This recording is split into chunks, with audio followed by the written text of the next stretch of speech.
Hey guys, and welcome back to Pokemon Omega Ruby. It's time to take on the second half of the Elite Four. I'm just surprised we're not dead by now, because considering how cold it must be, like, I bet half of the challengers who come in through this door, they slide in as an ice block, you know? Well, at least we don't have to deal with toads now. See, he even froze the fucking ground. What kind of jerk is that? I think you'll find that was a she, actually, mate. Oh yeah, she, my bad, I'm sorry. Elsa is my favourite member of the Elite Four.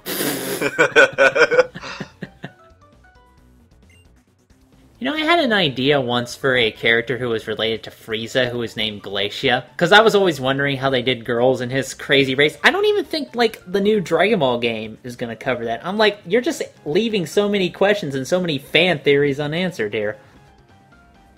Oh, jeez. She's creepier than the fucking ghost lady. What's up?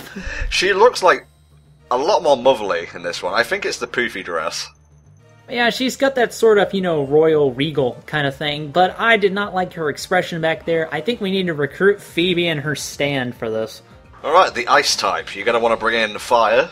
Very easy if you chose the best starter, Torchic of course. Fighting types as well will help out, because you can just shatter that. I was going to say glass, but ice as well, I guess. And you also get that if you pick the best starter. So really what we're saying here is to do what we tell you to do. 9 times out of 10, it works 10 times out of 10. So how did you fare against her Glacia and her team of ice types back in the day, mate? Well, remember, as I told you back when we were fighting Phoebe... just remembered. Yep, alright. Oh, no, it's fine, you know. Just assume that I have the experience. I have to say, that battle went smashingly well, and afterwards I got an invite into the Elite Four, just like all of my other fantasies. Oh, I'm so fast. You can't even see me, I'm moving so fast. No, it's moving right now, but it just looks like it's standing still. That's how fast it is. Like, you obviously won't be able to tell this through footage, but I got a bit confused here, because I saw Wailerin, and I thought, oh, that's Wailord, right? No, this is the evolved form of Celio. Oh, Celio. What a memorable Pokemon. Celio's like, he has like a huge bloating problem, doesn't he? They're meant to be like walruses and the like, I think. Well, I understand that, but Walrein, in comparison, looks actually normally proportioned. Like, Sphelio is just like a fucking ball of flesh, so I don't know what to think about that. Spheal is the first Pokemon, then it's Celio, then it's Wailerin. Okay, because at some point, you know, he turns into, like, this fat motherfucker. Alright, no, sorry, Wailerin, there's no E in the middle. I have this problem with, like, Mainatrick as well. I think that's actually how you pronounce it. Well, Mainatrick, I don't really even know its deal anyway, so whatever. Here's the first divergence from, like, her original team. Because, in the original, she actually did use Celio twice. Okay, because for a minute here I was looking at this, since we're bringing in Frostlass, you know, the female evolution of Snorunt, I thought she had like 2 Glalie, but okay. Well, she does have 2 Glalie, she has 2 Frostlasses and the Wailerin. Alright. Still not a lot of diversity for a fucking ice trainer. You know, there's more you can use.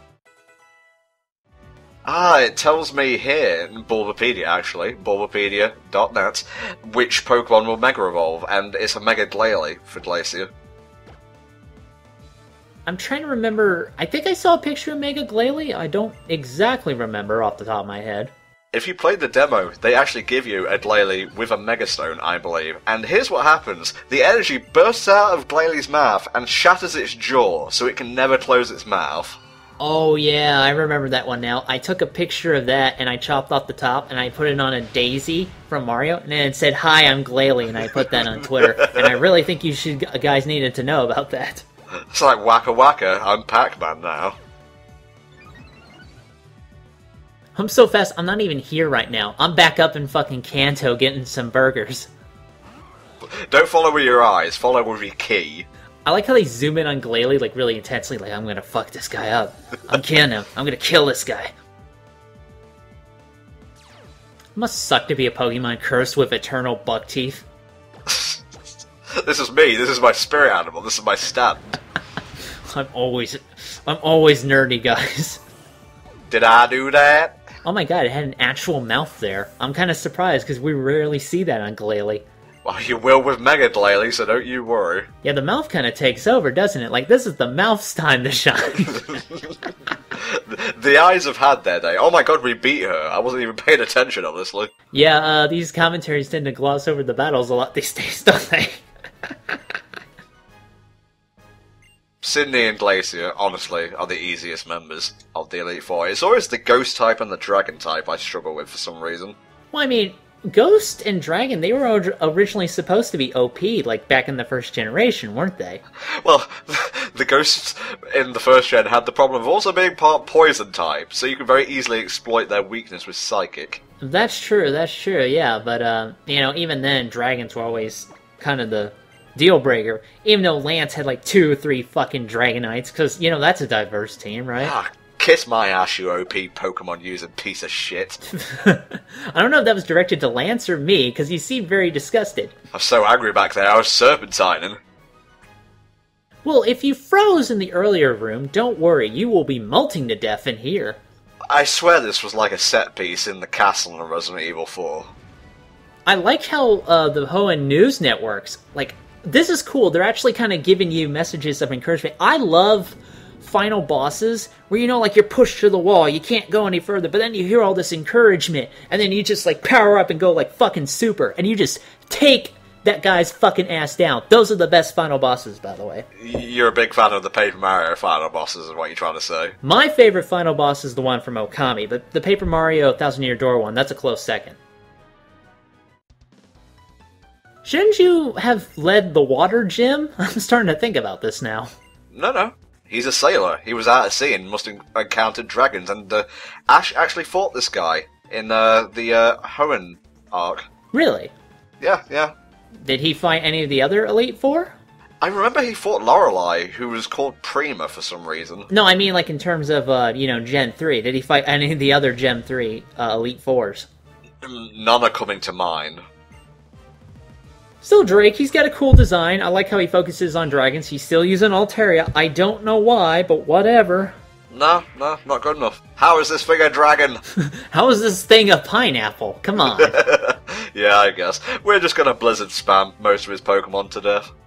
Man, that reminds me of, you know, like Pokemon Stadium 1, where you fought Mewtwo as the final boss, but for some reason it knew Blizzard. Okay. Well, you say that, Mewtwo can learn, like, any TM, and I think Mew can learn every TM and HM. That's kind of strange, don't you think? Like, Mewtwo can learn, like, a ton of TMs, but you can't teach it, like, Fly, even though it's a psychic Pokemon, and that would naturally make sense. It'd be great if you had a Mewtwo and it knew Soar, and you just rode around on his shoulders as you're going across. No, that's just Latios and Latias, I'm afraid. No, that'd be funny though, we're like, we are Totem Pole, man. Ground and Dragon. Yeah, God was not kind to you when it came to Ice-type attacks. Ah, poor Flygon. The only good thing about it is that it has Kamen Rider eyes, and that's pretty much it. Okay, let me look up Drake's team here. Lots of schmucks. He, Yeah, Okay, he seems to have ditched his, shell gun, and, brought in Altaria. And he also has a Kingdra, which, should be appearing soon. Right now we're fighting Salamence, one of my favorite designs, in Gen 3. Like, this is probably one of my favorite Dragon Pokemon in the whole series. I can understand why you like him, I just can't see the appeal, personally. Well, I mean, I understand. The wings aren't as good as they could be. They look more like flat shapes and everything. But I just love, like... again, you know, it's a very traditional dragon kind of design. I tend to go for that more. Although Rayquaza is pretty great, I gotta admit. He's the king dragon, okay? Yeah, I know, that's true. And, you know, if you hunt him down, he'll grant you a wish, so it's okay. I don't want to hear about your Zekroms or your Reshirams. Well, I mean, Reshiram and Zekrom, you know, they could have been good, but they require maintenance on their butts every so often so they can fly around with their jet turbines, so... How about that? I just took down a Salamence using a Golem.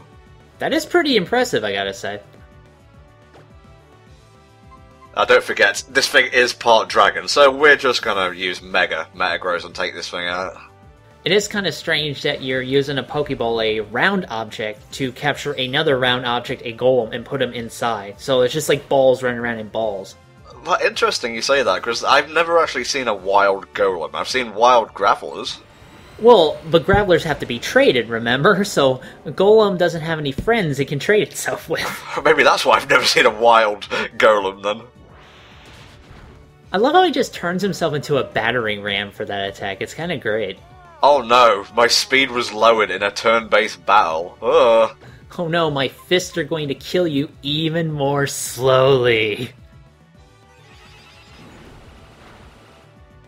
Bye-bye. So I guess Metagross is powered by a Psycho Drive or something that lets him use psychic attacks.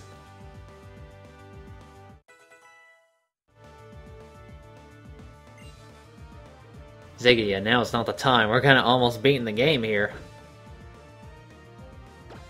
Nah, I'm good, thanks. I've got Thunder, the ultimate electric attack. I'm good.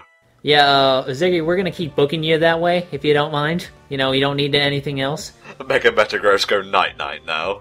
Oh, here's his big finisher, a Flygon. You know, it's his last desperate maneuver, so here's what he has to go with. Meanwhile, Arun is watching on TV like, yes! Give it to him, Drake! Fucking kill him! I like that in the Electric Tale of Pikachu, when Ash was competing in the Orange League, like, Brock and whatnot were watching, like, on television. Turns out Arun is actually the last guy, and he tied up the champion. Oh, God. That'd just be terrifying, man. Now I'll be in charge. What if? It's a team of 6 Flygons. There you go. Like how meteors are flying up from the ground. I know it's lava, but still, it just looks kind of impossible. And there you go, that's the Elite Four done and dusted. Man, I'm getting flashbacks, you know, deja vu of when we got to the end. You don't have a montage plan for this, do you? No, I don't.